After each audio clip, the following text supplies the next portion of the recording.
Lagay ng kolorete sa aking mukha para di nila malaman ang tunay na naganap, na ikaw at ako ay hindi na.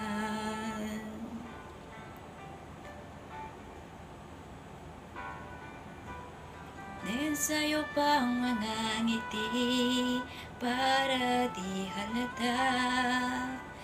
damdamin ko'y pinipigil sa loob umiiyak dahil ikaw